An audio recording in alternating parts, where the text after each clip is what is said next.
ಇಂಚರಾಗೆ ಎಚ್ಚರ ಆಗ್ತಿದ್ದ ಹಾಗೆ ತನ್ನ ಎದುರುಗಡೆ ಕೂತಿರೋ ಸಂಗಮ್ನ ನೋಡಿ ಕನ್ಫ್ಯೂಸ್ ಆಗಿದ್ಲು.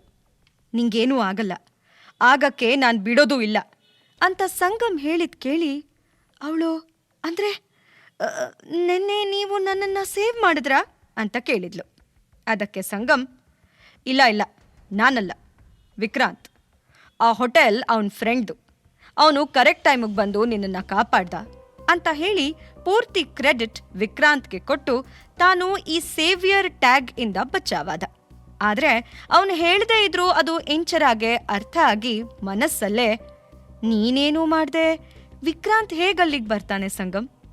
ನೀನು ನನ್ನಿಂದ ಏನ್ ಮುಚ್ಚಿಡೋಕ್ ನೋಡ್ತಿದ್ಯಾ? ನೀನೇ ನನ್ನನ್ನ ಸೇವ್ ಮಾಡಿದ್ದು ಅಂತ ಯಾಕೆ ಹೇಳ್ತಿಲ್ಲ? ಆದ್ರೆ ನೀನು ಅದನ್ನ ಹೇಳೋ ಅವಶ್ಯಕತೆ ಇಲ್ಲ.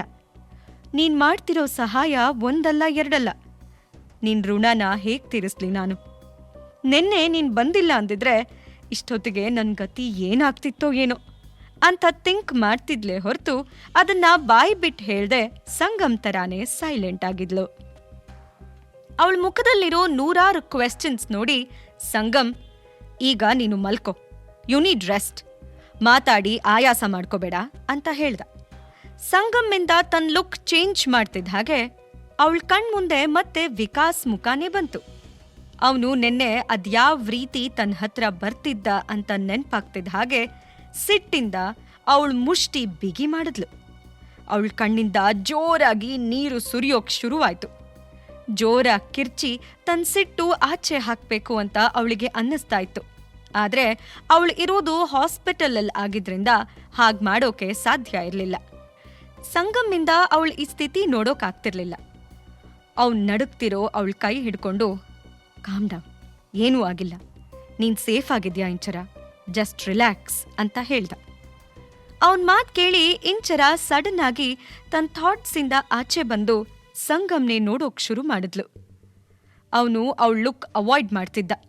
ಯಾಕೆಂದ್ರೆ ಇಂಚರಾನ ತುಂಬಾ ಕೇರ್ ಮಾಡಬೇಕು ಅಂತ ಅವನ ಮನ್ಸಿಗೆ ಬಂದ್ರೂ ತನ್ನ ಈ ಓವರ್ ಕೇರಿಂಗ್ ಬಿಹೇವಿಯರ್ ಅವನಿಗೆ ಆಕ್ವರ್ಡ್ ಅನ್ನಿಸ್ತು. ಅವನು ತನ್ನನ್ನ ಸಮಾಧಾನ ಮಾಡ್ತಿರೋದ್ ನೋಡಿ ಇಂಚರ ತನ್ನ ಮನ್ಸ್ನಲ್ಲಿರೋ ಫೀಲಿಂಗ್ಸ್ ತಡಿಯೋಕಾಗ್ದೆ, ಹಾ ಥ್ಯಾಂಕ್ ಯು, ನೀವಿಲ್ಲ ಅಂದಿದ್ರೆ ಬಹುಶಃ ನನ್ನ ಸ್ಥಿತಿ ಏನಾಗ್ತಿತ್ತು ಅಂತ ಯೋಚಿಸೋಕು ಸಾಧ್ಯ ಇಲ್ಲ ಅಂದ್ಲು. ತನ್ನನ್ನ ವಿಕಾಸಿಂದ ಸೇವ್ ಮಾಡಿ ರಾತ್ರಿ ಪೂರ್ತಿ ತನ್ನ ಹತ್ರ ಕೂತು ನೋಡ್ಕೊಂಡಿರೋ ಸಂಗಮ್ಗೆ ಹೇಗ್ ಥ್ಯಾಂಕ್ಸ್ ಹೇಳ್ಬೇಕು ಅಂತಾನೆ ಇಂಚರಾಗೆ ಗೊತ್ತಾಗ್ತಾ ಇರ್ಲಿಲ್ಲ. ಅವಳು ಪ್ಯಾನಿಕ್ ಆಗಿದ್ ನೋಡಿ Sangam, Inchara, don't over think, ಏನೂ ಆಗಿಲ್ಲ, ಆಗೋದೂ ಇಲ್ಲ, ಜಾಸ್ತಿ ಟೆನ್ಷನ್ ಮಾಡ್ಕೋಬೇಡ ಅಂತ ಅವಳ ಕೈ ಮೇಲೆ ಕೈ ಇಟ್ಟು ಸಮಾಧಾನ ಮಾಡೋಕೆ ಪ್ರಯತ್ನ ಮಾಡ್ದ. ಮೇಲ್ಗಡೆ ಅವನು ತುಂಬಾ ಕಾಮಾಗಿ ಇಂಚರಾನ ಸಮಾಧಾನ ಮಾಡ್ತಿದ್ದ.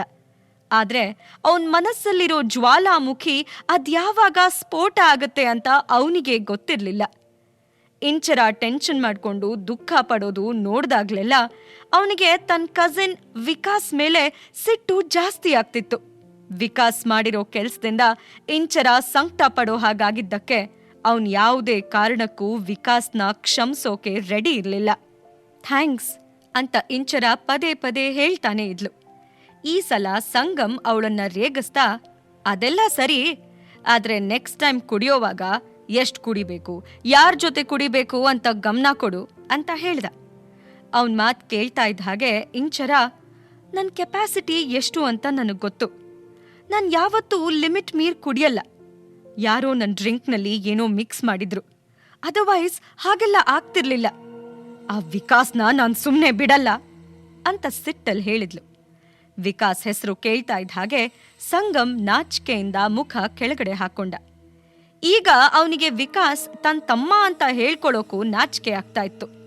ವಿಕಾಸ್ ಯಾರು ಅಂತ ಗೊತ್ತಾ ಅಂತ ಇಂಚರ ಸಂಗಮ್ ಹತ್ರ ಕೇಳ್ಬೇಕು ಅಂದ್ಕೊಂಡಿದ್ಲು. ಯಾಕೆಂದ್ರೆ ಅವ್ರ ಇಬ್ರು ಸರ್ನೇಮ್ ಒಂದೇ ಆಗಿತ್ತು. ವಿಕಾಸ್ಗೂ ಸಂಗಮ್ಗೂ ಏನಾದ್ರೂ ಸಂಬಂಧ ಇರ್ಬೋದಾ, ಇದನ್ನ ಸಂಗಮ್ ಹತ್ರ ಕೇಳಲ್ಲ ಅಂತ ಅವಳು ಅಂದ್ಕೋತಿರುವಾಗ್ಲೇ ಸಂಗಮ್ ಮುಖ ಎತ್ತಿ, ನೀನು ರೆಸ್ಟ್ ಮಾಡು, ಹಾಗೆ ಇವತ್ತು ಆಫೀಸ್ಗೆ ಹೋಗೋದ್ ಬೇಡ, ನಾನು ಮಾಲ್ತಿ ಆಂಟಿಗೆ ಆರ್ಯಂಗೆ ಹೇಳಿದ್ದೀನಿ, ಅವರಿಬ್ರು ಇನ್ನೇನ್ ಬರ್ತಾರೆ, ನನಗೆ ಒಂದು ಅರ್ಜೆಂಟ್ ಮೀಟಿಂಗ್ ಇದೆ, ನಾನು ಹೋಗ್ಬೇಕು ಅಂತ ಹೇಳ್ದ. ಅದಕ್ಕೆ ಅವಳು ತಲೆ ಆಡಿಸಿ ಓಕೆ ಅಂತೇನೋ ಹೇಳಿದ್ಲು.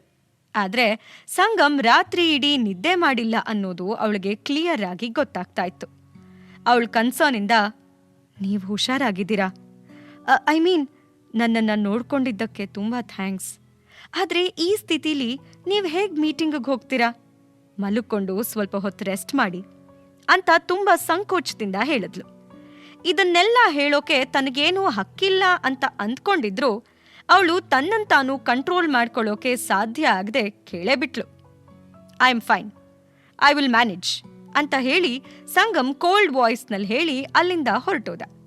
ಅವನು ಹೋಗ್ತಿರೋದು ನೋಡಿ ಇಂಚರ ಮನಸ್ಸಲ್ಲೇ, ಸಂಗಮ್, ನೀನು ಅದೆಷ್ಟೇ ರೂಡ್ ಆ್ಯರಗೆಂಟ್ ಅಂತ ತೋರಿಸ್ಕೊಳ್ಳೋಕೆ ಪ್ರಯತ್ನ ಪಟ್ರು ನೀನು ಒಳ್ಳೆತನ ಕಣ್ಮುಂದೆನೆ ಕಾಣ್ತಿದೆ ಅಲ್ಲ. ಅದ್ಯಾಕೆ ನೀನು ಇಷ್ಟೊಂದೆಲ್ಲ ಹೆಲ್ಪ್ ಮಾಡಿನೂ ಏನೂ ಮಾಡೇ ಇಲ್ಲ ಅನ್ನೋ ಥರ ಪೋಸ್ ಕೊಡ್ತೀಯಾ? ನೀನೇನು ಬಾಯ್ಬಿಟ್ಟು ಹೇಳಿಲ್ಲ ಅಂದ್ರೂ ನನಗೆ ಎಲ್ಲ ಚೆನ್ನಾಗಿ ಅರ್ಥ ಆಗುತ್ತೆ. Action speaks louder than words mister Chakravarthy, and that is what happens in your case ಅಂತ ಅಂದ್ಕೊಂಡ್ಳು.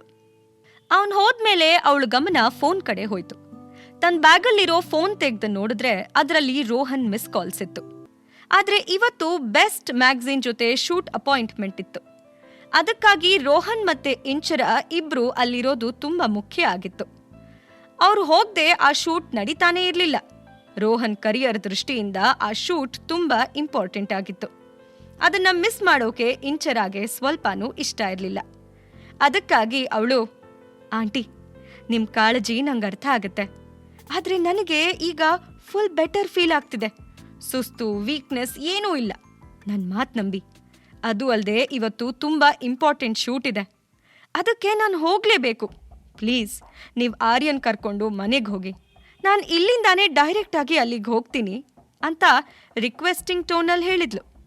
ಅವಳು ಅಷ್ಟೇ ಹೇಳಿದ್ಮೇಲೆ ಮಾಲ್ತಿಗೆ ಬೇರೆ ದಾರಿ ಇಲ್ಲದೆ, ಸರಿ ಚಿಕ್ಕಮ್ಮವ್ರೆ, ಹುಷಾರಾಗಿ ಹೋಗಿ ಬನ್ನಿ, ಕೆಲಸ ಮುಗಿಸಿ ಬೇಗ ಮನೆಗೆ ಬಂದ್ಬಿಡಿ ಅಂತ ಹೇಳಿ ಆರ್ಯನ್ ಕರ್ಕೊಂಡು ಮನೆಗೆ ಹೋದ್ಲು.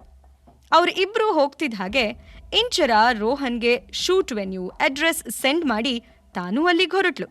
ಈ ಕಡೆ ತನ್ನ ಪ್ಲಾನ್ ಫ್ಲಾಪ್ ಆಗಿದ್ದಕ್ಕೆ ರಾಬಿನ್ ಉಸಿರು ಮೇಲೆ ಕೆಳಗೆ ಆಗ್ತಾ ಇತ್ತು. ತಾನು ವಿಕಾಸ್ ಮಾಡಿರೋ ಐಡಿಯಾ ಫೇಲ್ ಆಗಿ ಆ ವಿಷಯ ಪೊಲೀಸ್ವರೆಗೂ ಹೋಗುತ್ತೆ ಅಂತ ಅವನು ಕನ್ಸಲ್ಲೂ ಯೋಚಿಸಿರ್ಲಿಲ್ಲ. ರಾತ್ರಿ ಪೂರ್ತಿ ಅವನು ಇದನ್ನೇ ಯೋಚಿಸ್ತಾ, ಈ ಕೇಸಲ್ಲಿ ನನ್ನ ಹೆಸರು ಆಚೆ ಬರ್ದೇ ಇದ್ರೆ ಸಾಕು ಅಂತ ಅಂದ್ಕೋತಾ ಬೆಳಗಾಗ್ತಿದ್ದ ಹಾಗೆ ವಿಕಾಸ್ನ ಮೀಟ್ ಮಾಡೋಕೆ ಪೊಲೀಸ್ ಸ್ಟೇಷನ್ಗೆ ಹೋದ. ಆದ್ರೆ ಅವನು ಒಳಗಡೆ ಹೋಗ್ತಿದ್ದ ಹಾಗೆ ವಿಕಾಸ್ ಆಚೆ ಬಂದ. ಅದನ್ನ ನೋಡಿ ರಾಬಿನ್ ಶಾಕಲ್ಲಿ ತನ್ನ ಎಮೋಷನ್ಸ್ ಕಂಟ್ರೋಲ್ ಮಾಡ್ಕೊಳ್ಳೋಕಾಗ್ದೆ, ಅರೆ ಸರ್, ಅಯ್ಯೋ ಓಕೆ, ಆಗ್ಲೇ ಆಚೆ ಬಂದ್ಬಿಟ್ರಾ ಅಂತ ಖುಷಿಯಲ್ಲಿ ಕೇಳ್ದ. ಅದಕ್ಕೆ ವಿಕಾಸ್, ಏನ್ ನಿನ್ ಮಾತಿನ ಅರ್ಥ? ಇಲ್ಲೇ ಕೊಳಿತಾ ಇರ್ಬೇಕಿತ್ತ ನಾನು? ನಿನಗೂ ಅದೇ ಬೇಕಾಗಿತ್ತಾ ಅಂತ ಸಿಟ್ಟಲ್ಲಿ ಕೇಳ್ದ. ಹಾಗಾದ್ರೆ ವಿಕಾಸ್ಗೆ ಬೇಲ್ ಕೊಟ್ಟಿದ್ಯಾರು? ವಿಕಾಸ್ ಆಚೆ ಬಂದಿರೋ ವಿಷಯ ಸಂಗಮ್ಗೆ ಗೊತ್ತಾಗತ್ತಾ? ಪಾಕೆಟ್ ಎಫ್ಎಂ ಆಡಿಯೋ ಸೀರೀಸ್ ಆದಂಥ ಪ್ರೇಮಲೋಕ ಕಥೆನ ಈಗ್ಲೇ ಕೇಳಿ.